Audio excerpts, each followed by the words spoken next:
cold for some and it's hot for others. It doesn't quite matter because we all feel the same in AussieVerse. Ladies and gentlemen, welcome back to another review. Today, we are going to be talking about Black Panther 2, Wakanda Forever. I am OmniBeau, joined by Grodd, Watson, Sharif, and Ryan. How are you, boys? Sweating my balls off. It is bucketing out here, mate. So yeah. I would much rather be sweating my balls off. Let's swap. Mate, the win today was just ridiculous, mate. Yeah. Yeah. Absolutely. Thank you very much for joining us. This is AussieVerse. You can hit us up on Instagram at AussieVerse_Comx, where you can also check out our graphic designer and thumbprint creator and editor, A51_designs. Thank you so much for being here. Let's get this chat underway. I realised I forgot something. I'll be right back. One of you guys start the show. Okay, so Black Panther Wakanda Forever. Sharif, what did you think? First impressions, I think one of the better, well, I can say best of this phase for me. Yep. Came out feeling, oh my heart. We got an intruder. Is Bo back? When's Bo back? I had the heart plant, and all it did was make my hair grow. Yes. You're really playing the part of colonizer pretty well. There you go, blind cat. You know, that's why I was always jealous of kids when I was younger. I could never wear masks because of the freaking glasses.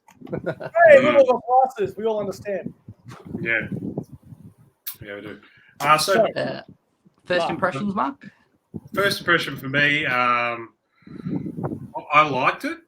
I felt like it was a good movie, but I wasn't coming out thinking like this is the greatest thing ever, or even if it was even better than the first one. No, in my opinion, I don't think so. To be honest, with this phase as well, I kind of liked Doctor Strange better, but that's just me being a Doctor Strange fan, I guess.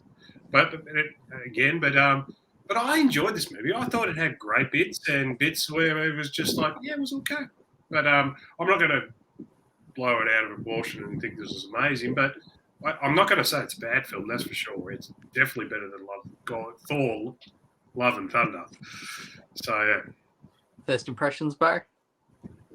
First impressions, I really enjoyed it. I think people are making it better than what it is. But it is very good. A couple of things annoy me, but I think that's normal. Overall, I did think it was very good. We'll go into more deeper territory after you guys have a chat. I do tend to agree with you there in that I think it is a bit overrated. I think that both Black Panther movies are a bit overrated, but I would say I did come away with it being a good movie. Yeah, it hit majority of the marks. It was a good representation for majority of things. Chad Bosewick, the starters, and then obviously, to be honest, Shuri, the actor who does Shuri, when I heard that she was going to be the lead in it, I didn't know if she could hold it, and I thought she did pretty well as an actor, as holding the lead. And that surprised me a bit. So, and I thought she did a great job. So, yeah, that's one thing I needed to add. What about you, Dan? In terms of Shuri, you can see the development and the kind of anguish, the pull that she had. Trying to live up to expectations, and from her people and even from herself. I think she portrayed the conflicting feelings really well, and towards the end, I think she just owns the Black Panther mantle. I would agree there. Like, the journey that they put Shuri on in this film, it's a very powerful and awesome journey. My favorite part of it, specifically, was when she went to the ancestral plane and she ran to Killmonger. Yeah. And he's just telling her what she wants to hear, not what she should hear. Yep. What she was sort of feeling at the time, wasn't it? Yeah. Just anger. I'm just turning off your microphone, Sharif, because there's a lot of wind. I'll turn on the fan. Sorry, man. I know. I know. I'm going to be the first one to say this, and that is, I think they really emphasised and made it about Chadwick Boseman's death than they really needed to. I understand making a bit of a tribute to him in the film, fair enough, but I don't know, man. At the start, it sort of makes sense, the tribute, but then by the time you get to the end of the film and that last scene, I'm like, enough's enough, man. Like, you know, the guy was good, but he wasn't someone spectacular that, you know, it was in a couple of movies, bro. It didn't need to be put on such a freaking pedestal, I don't think. Fair enough. Agree? Disagree? Am I an asshole? Am I right? I think you're off your rocker there. Yeah, I didn't notice it too much. I thought it was handled okay. I didn't think about it until the start and the end for me, but yeah. Like, if the movie didn't really address that, I would have been disappointed. Yeah, I think there's a difference between addressing it, though, and, like, making it so depressing about that, you know? Like, I don't know. I just think it was a bit much. I've got a few other thoughts, but I'll wait for you guys to chime in a bit more. Yeah, no, that's all right, man. Yeah, well, look, we can't help the way that some people feel towards it. If you felt that, well, that's fine. So it is what it is. Yeah, I don't know. Maybe I wasn't tuned in enough to that bit, but yeah, I didn't notice him too much. But they did mention him a lot. I do have to admit. And I guess what you also, to your point, Bo, at the very end, how she's doing that fire and burning that ritual white cloth. Like, why didn't she see her mother as well? Like, because she just died as well, so it was just Chadwick. So yeah, because that was a pretty emotional. I mean, like, it's just a character death. I mean, Chadwick that's what Boseman. I'm talking about, man. Yeah. You know, like, they just make it like it's such a big deal, you know? And it's like, you know, even though it's a death and it's sad and you might genuinely love the actor or whatever, it's just, to me, it's just too much. Well, the reason that they have it in the movie as is, it's because it's meant to symbolize the journey that the character goes on. Her refusal to do it at the start of the movie is showing that she refuses to move on. Yeah. By having her burn it at the end of the movie, it shows that she's moved forward. Yeah. Well, what I did find interesting was the fact that they said, well, Shuri said she doesn't believe in the god bust. I thought that was interesting because you assume after watching Black Panther 1 that all of them are in agreement about their beliefs and religion or whatever it is you want to call it. So I thought it was good that you've got a scientific mind that doesn't believe in the afterlife and everything. I thought that was a very realistic approach and good and different. I'm not really surprised by that because they set it up in the first film. Oh, okay. I don't remember that setting up in the first film of that.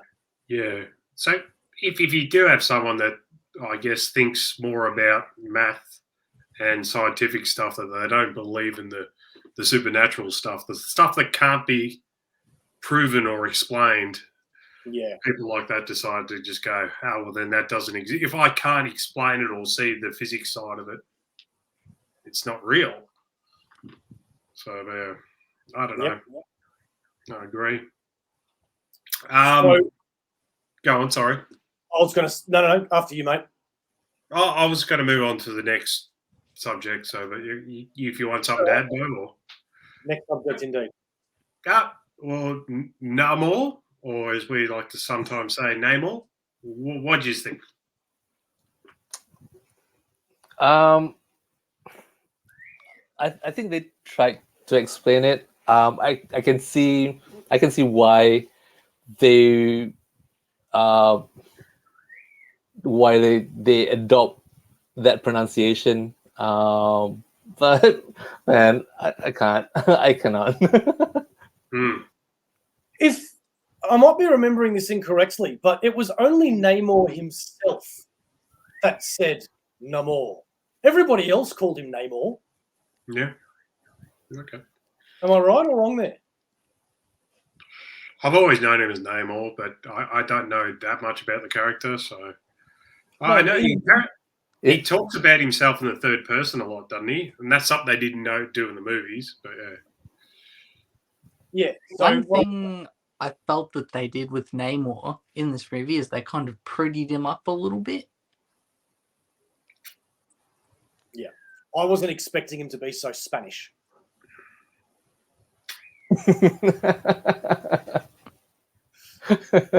Well, the dude's Mexican, isn't he?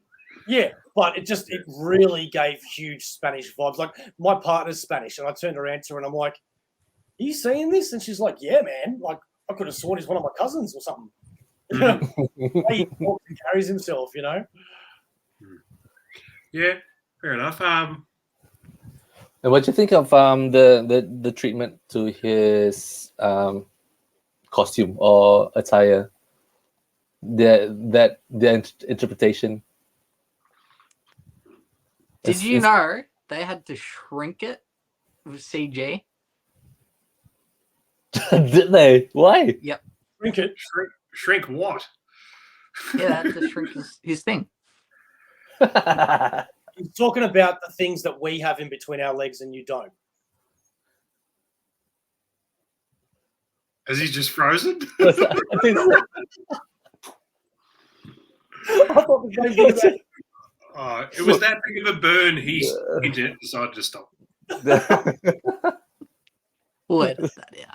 That had to do his thing. That to shrink his thing. Okay. His bulge from his package, they had to shrink it with CG. Well, that's definitely something that I'd be saying on first dates for the rest of my life. Hi, my name is. They had to shrink my junk. Yeah, but now when he plays it back to people, he can just say, "They're not doing me justice," and they won't believe him. He's a part of a very exclusive club with Brandon Ralph.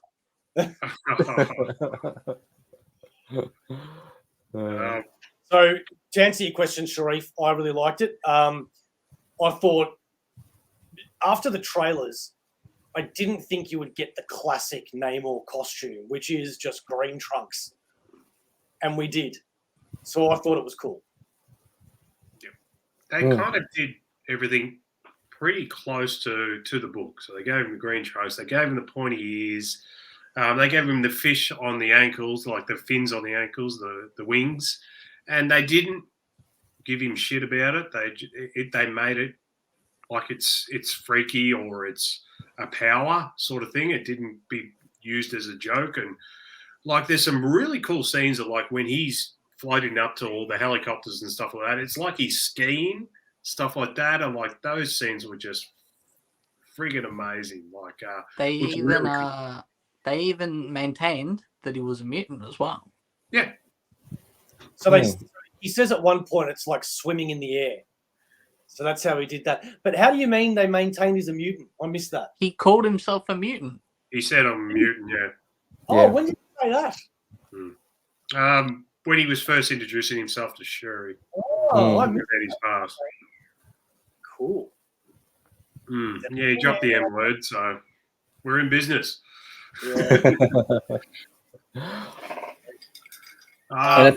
I think they also designed the underwater city really beautifully, and all the inhabitants. I don't know how they could,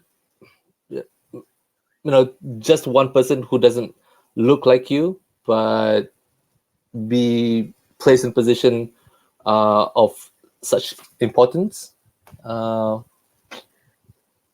Just speaks to how the society works.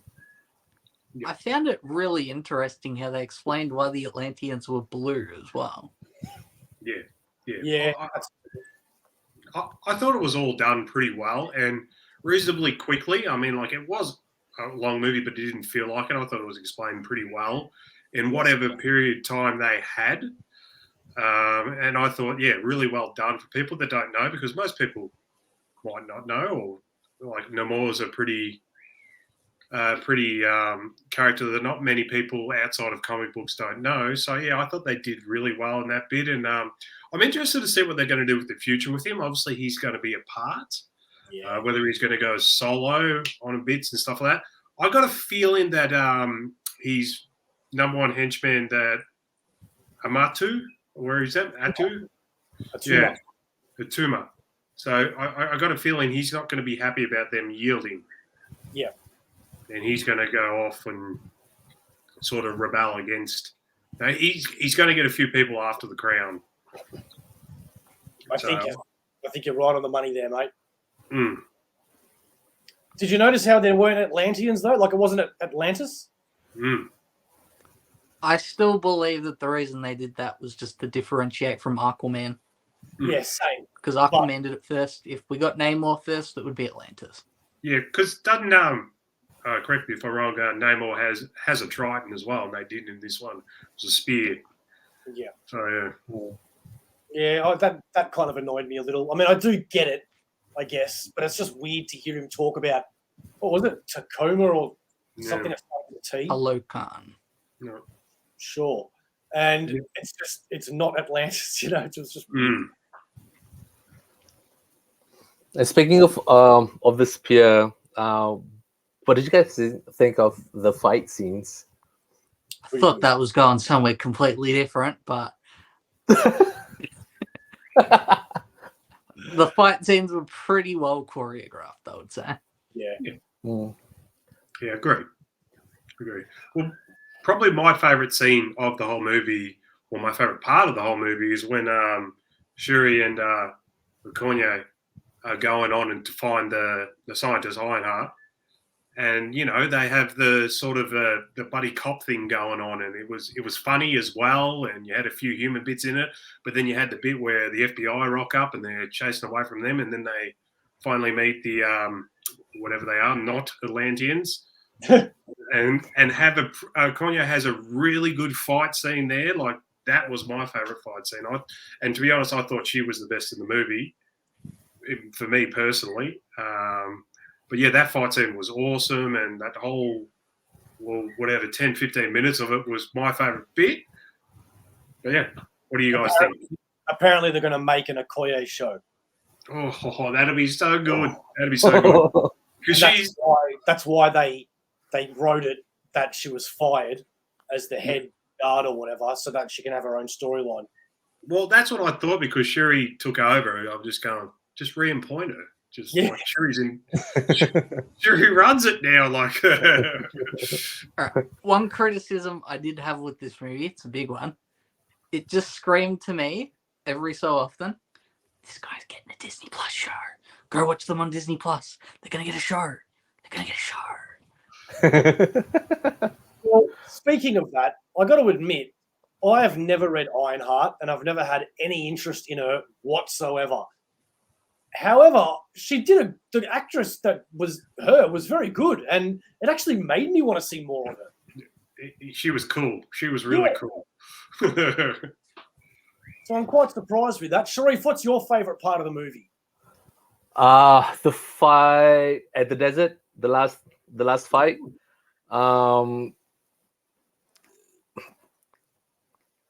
The tactics that Shuri employed to defeat Namor, and her perseverance even after getting injured. Man, just breaking that bit of the spear and just pushing herself forward. Yeah. But that bit where the voiceover she heard they got replayed back, and she just held back the spear and said, "You know what? Let's not get our anger consume us. Let's just move forward, man." Ryan, what was your favorite part? Sorry, Mark. I was just going to elaborate on Sharif's point, because they both had the same goal. They're both looking after each other's people, and if they go through this murderous, like, kill one, like, there's no turning back. Yeah. Go on. Sorry, Ron. Ancestral plane, easily. Wow. Okay. So you obviously loved the whole Killmonger. Yeah, I loved that scene and how they weaved him in, which is funny because I don't love that movie, that original movie that he's in. I just think it's okay. But yeah, I just thought they weaved him in pretty well and it fit. It did. It was really smart to do it that way. I agree. I half screamed when the camera just turned around the throne and saw him sitting there. It was good to see Michael B. Jordan again. And I've noticed, Ryan, that you've mentioned the Killmonger solo series and stuff like that, how much you like it and stuff like that. So I've got a feeling you're a bit of a Killmonger fan. So I've got a feeling that played a bit of a part. But what did you? What was the one aspect that you didn't like? I won't say hate, because I don't think there's anything you hated about it. But what's the thing that you didn't like? The one thing, Mark. I'm going to go with the Agent Ross and Valerie thing. I felt like that wasn't necessary. It's still okay, as you said. I'm not going to say I hate it, but I don't see the point in it. Like, I do like the dude that plays the Agent Ross dude. Hobbit. But the Valerie stuff, yeah, it didn't. Obviously, they've got to build her up, put her in a few movies or whatever. But yeah, I was going to say, I think that's more for future stuff. The reason why they've done that. Well, I thought that because they caught him and put him into jail and he was going, that he might actually be the guy to run the Thunderbolts. That was probably a good setup for it, that he would be the guy to. But then they broke him out at the last minute, so I don't know. Yeah. Sharif, what's the one thing you didn't like? I'm hard pressed to think of any. Really, yeah. Mm-hmm. Ryan? I think I've already gotten into it a bit, and it's just that the movie constantly screams, "This person's getting a spin-off. Go watch them on Disney Plus." Which for me, like, I think we're just hitting a saturation point with that, to where there's too much. Are you specifically talking about Ironheart mainly, or do you think other people are going to get spin-offs? Obviously, Kanye's probably going now. Well, I just think in general we're just hitting the saturation point of too much Marvel content. Disagree. Do more. Yeah, I want to come up every day after work and watch new Marvel content. Yeah. I'm well. Obviously, I'm happy to see Ironheart get a spin-off series, because I reckon that'll be cool. Kanye, that'll be fantastic. If they're going to go pursue a Namor, I'd rather be in movies. Yeah. For me, I don't want to waste a character like him in TV show. Even though I would love Moon Knight in movies, and they've put him in TV shows. So look, either way, as long as we see him again, that's fine. But if it was my choice, I'd put him in a movie again. What about you, Bo? For which bit? What I liked or what I didn't? What you didn't like, and yeah. All right. Well, what I didn't like is, let me tell you something, brother. There was a few things, because I am such a freaking nerd that way. So one of the things that I didn't like is that, and I'm not going to harp on about this again because I've already mentioned it, but the whole death of Chadwick Boseman, right? They said that they don't want to replace the character. Cool. They want to make Shuri the new Black Panther. Cool. So that they can keep going with the Black Panther. Cool. Now all of a sudden he's got a son. You're telling me that in the whole timey-wimey fast-forward crap that they've got going on in Marvel recently, that kid is not going to somehow age up really goddamn quickly and become the new Black Panther. Yeah. So, he's gonna happen. So they might not have replaced him in Black Panther 2, but they've replaced him. Yeah. Well, see, we're talking about maybe a good friend talking pop culture, Matt, just goes, oh, we're going to have a T'Challa now because we're going, well, that's not going to, if we went by the age that he is, it shouldn't be till like 15 years. Yeah. So obviously they're going to age him up and confuse the fuck out of us. Yeah. The other thing I don't think they'll actually do that anytime soon, because doing that would just take the focus away from the Black Panther that they've just set up. No, and I think they'll want to have the focus on her for a while. I think they're going to do it a lot sooner than you think. Yeah, I think they're going to push for it. Yeah. Let's have Shuri have one go at an Avenger movie and then set things up for T'Challa Jr. For the next one. I think she'd be great in an Avenger movie because she works so well with others. She's got that perky sort of perky? Yeah. Perky sort of personality. Personality, that's what I was thinking of. Perky personality, sense of humor. She work well with others. So I think she's not too hung up on her being a royalty. Considering how much time she spent in the labs rather than in the courts, speaking with all the other statesmen. Yeah, she doesn't know the royalty part. She knows the people or the scientist part, and she works well with others. I mean, like her and Ironheart just connected together in the first 5 minutes. So. There's another scene in there I really liked. It's the one where they're just in the lab building stuff. Yeah. Oh, the collab, yeah. Oh, talking about being in the lab. That first scene where she was frantically putting the white balls in and just turning red, I was lost as shit. I didn't even know what was going on. So I sat in right from the beginning, and it felt like I came in like 10 minutes late.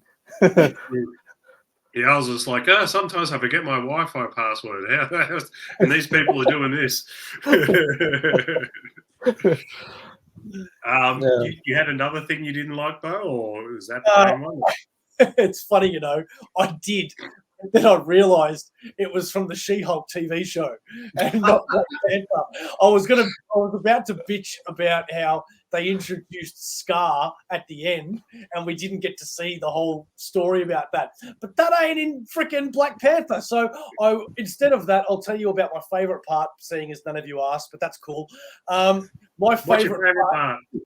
My favourite part, the part that I haven't been able to stop thinking about whenever I think about Black Panther 2, is when you see Namor fly. I loved that, man, because the movements of a superhero, whether it be Spider-Man's web swinging, whether it be Superman flying, whether it be Ant-Man anting, you always want to turn around and say to yourself, I want to see this action for real. You know what I mean? What it looks like. And one of the things that had never occurred to me is how Namor would fly. You just never thought about it. It's just something that just happens all the time. And now hasn't it ever been done in animation at all?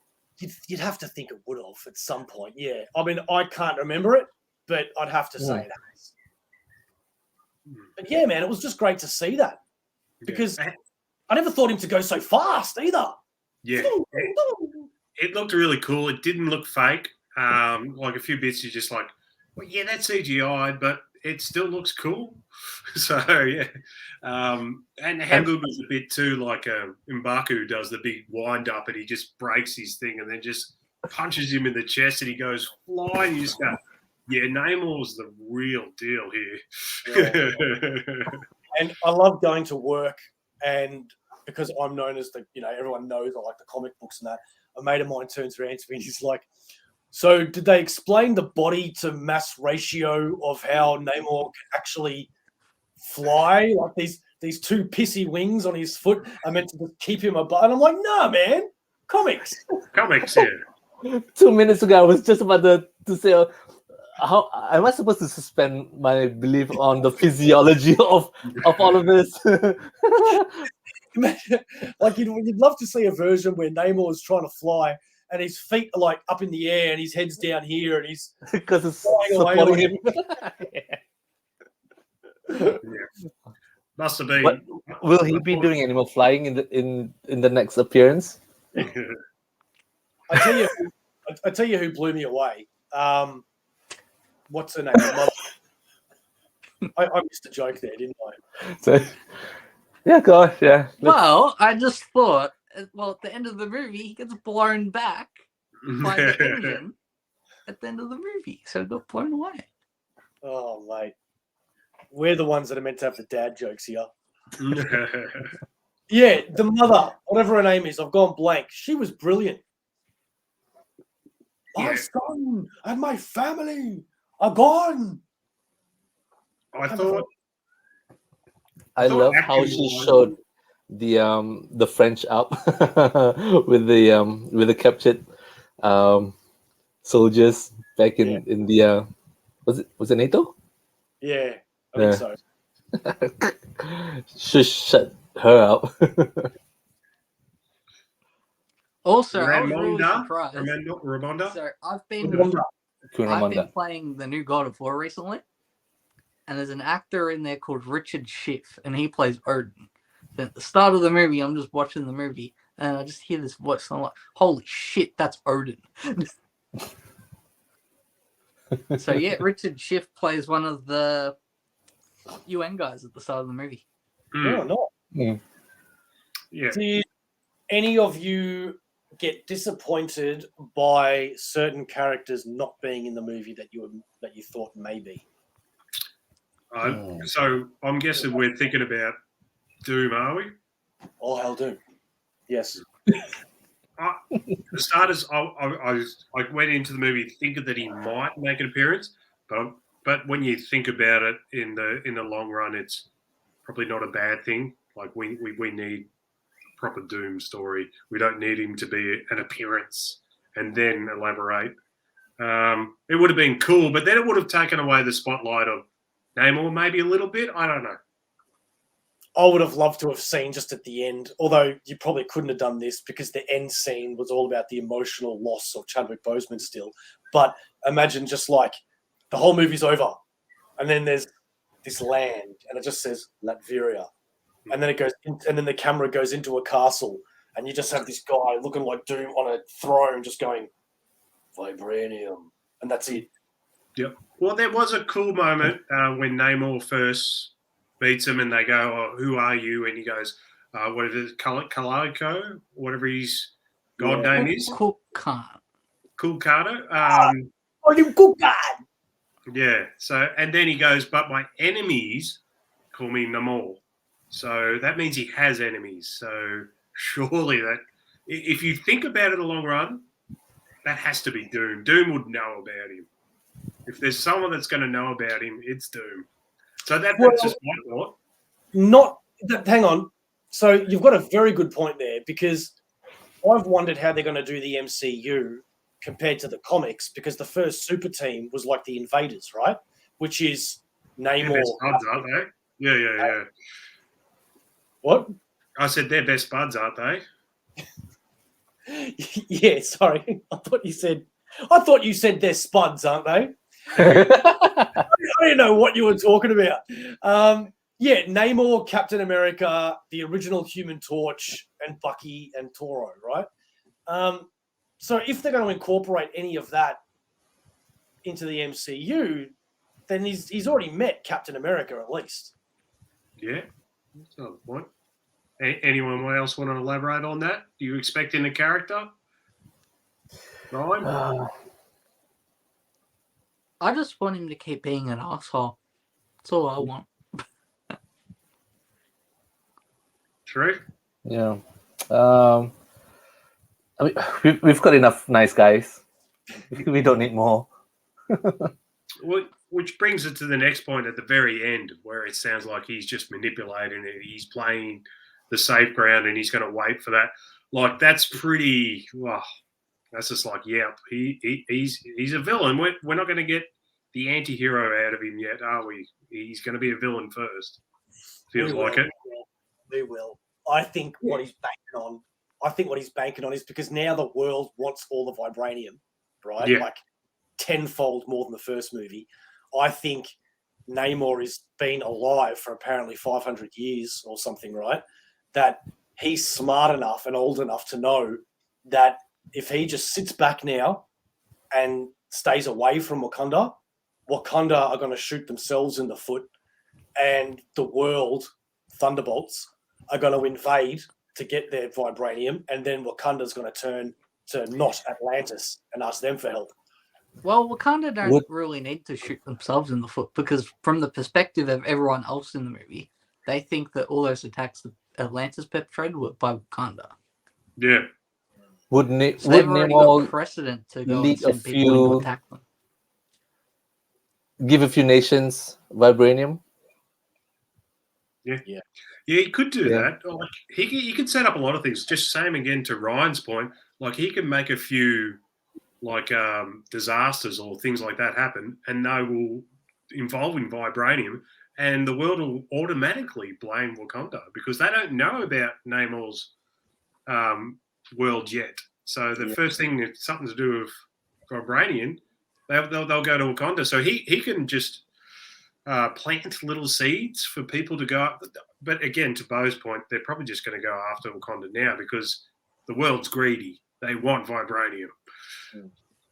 Especially because of how Ramonda, is that her name? Yeah. Mm.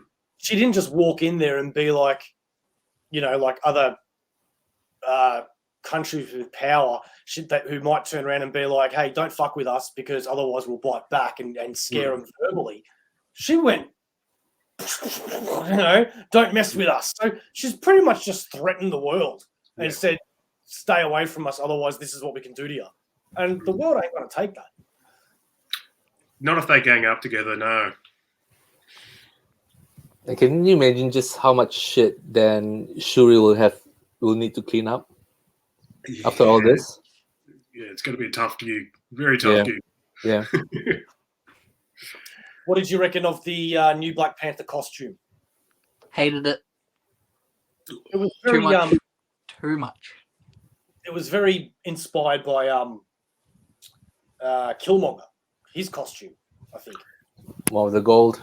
In the first movie, she did present that to T'Challa with the gold, and T'Challa goes, "No, that's too much. He didn't like it." And Shuri actually said, "I think it's quite cool." So she liked that design from the word go. Oh, cool. Okay, I didn't remember that. Also cool in the lab when I think it was with Riri that she that's helmet number 1, that's helmet number 2. I think it looked kind of cool. That's all I can say about it. It looked kind of cool. It looked cool in the fights. Looked like they put a bit more muscle onto her as well because she's quite a skinny girl. But yeah. Well, that's from the flower that she drank, wasn't it? Yeah. This is just me, but I feel like a lot of the costumes that we do get, especially in like recent times, they're too over designed and they've got too much going on. Like if you look at this one compared to, let's say, the last Chadwick Boseman Black Panther suit that we had, I thought that suit was perfect because it was just bare minimum, pretty much just a black suit. It had the occasional silver highlight, and it was perfect. This one, there's so much going on. You're like, oh, where do I look? Yeah, I can agree that to a point. But for me personally, I think any Black Panther design just looks cool. It's a cool suit. Like anything Panther related, your Panther's an amazing animal. So I think putting it into a suit design is pretty damn cool. So what are your thoughts on the Pink Panther? Well, Pink Panther's cool. You tell me Pink Panther does not look cool because you seen the way he walks. Can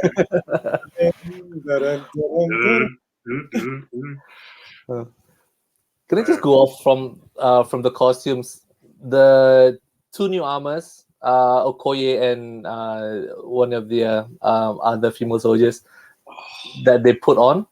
Oh man, when they showed it on screen, oh, comics, 100% accurate.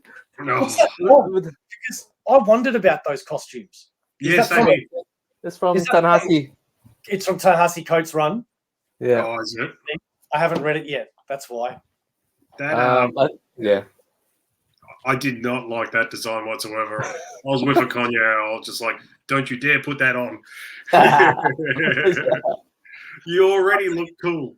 I really liked her girlfriend though. She was good. Yep. Oh, she's well built. Yeah. Eyes as well. Yeah. Yes, she's got really distinctive features. But I think I can see where Okoye would be coming from. Traditionalist, basics. Hell, even with the energy daggers, nah, keep it aside. I don't want to see it. Yeah. She's proud. She's proud. She was only willing to accept it because she got a new spear. Yeah. Yeah. Right. So, what score would you give a Grodd out of 10? That's usually something you say. I was about to ask that question. Look, I would go with I would just go with probably just a solid 7. Again, I liked it. I didn't love it, but I liked it more than the average, I guess you could say. Ryan? I don't generally like applying a score for the simple reason of what a number means to me may not necessarily mean to you. Like a 6 for me may be decent, whereas a 6 for Sharif may be, oh, that's bad. But if I had to apply a score to it, I'd give it like a 7.5, an 8. Well, to me, that feels like that's good. Sharif? An 8.5 for me because I'm just geeking out. Yeah. From start to end. I'm tossing up between a 7 and 8, but I'm going to give it a 7.5. We're going to meet in the middle. Huh? Maybe an 8 after the second time I watch it. Yeah, I reckon I'll enjoy it again. It's probably something I'm not going to rush out to get just purely because it's a long movie. Speaking of this movie, I thought it was badly paced. Like, you really felt that 2 hours 45. See, I totally agree. I when the movie was coming to an end, I'm really? That's nearly 3 hours? It didn't feel like it at all for me. Yeah. I agree with Bo there. By the end of it, I was going, really? It's been 3 hours? That's what I thought. But then, again, to Ryan's point, there was a bit in the middle where I was just like, pick it up a bit here. But especially for the Ross thing and, again, the Valerie thing. Yeah. But I was just like, we wrap this bit up and get back onto the Shuri bit. Yeah. But, I don't think it felt like a 2 hours and 45-minute movie, but it did still feel like a long one. What was really refreshing is the lack of comedy. That was what I loved about it. You know, I'm so happy that it was a serious film because I miss that with Marvel. I heard people's opinion on Facebook and stuff like that when they talk about their opinion about it, that they reckon M'Baku was made as a comedy clown, so to speak. That didn't feel like it at all. I thought he was all right. Like, I didn't feel like he was a comedy relief. He wasn't comedy relief or a clown. I think that's way over analysing it. But he definitely was a lot more chilled, approachable, and friendlier than the first movie.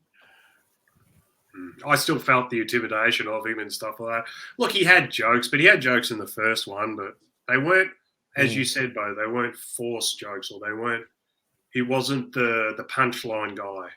That's what I thought. And that's what a few people I saw comment that they reckon that's what he was. They're going, oh, they just used him as the comedy relief.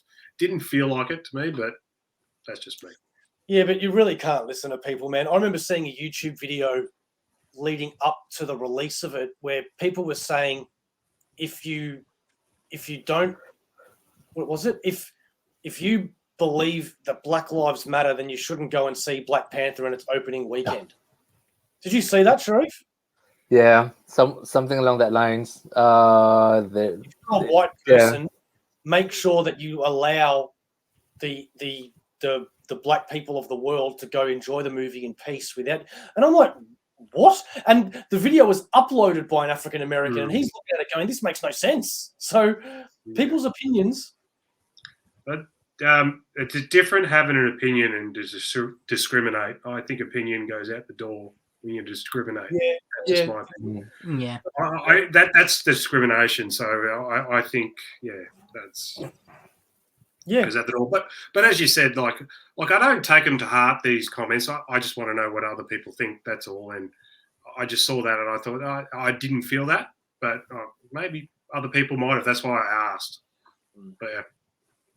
At the end of the day, my opinion is there are certain characters that I've been dying to see on screen, as long as they're not made a joke of, and you know, then I'm happy. So even if I didn't like this movie, I'd still be very happy the fact that we got Namor. Yeah, you know, that's really, really cool for my opinion.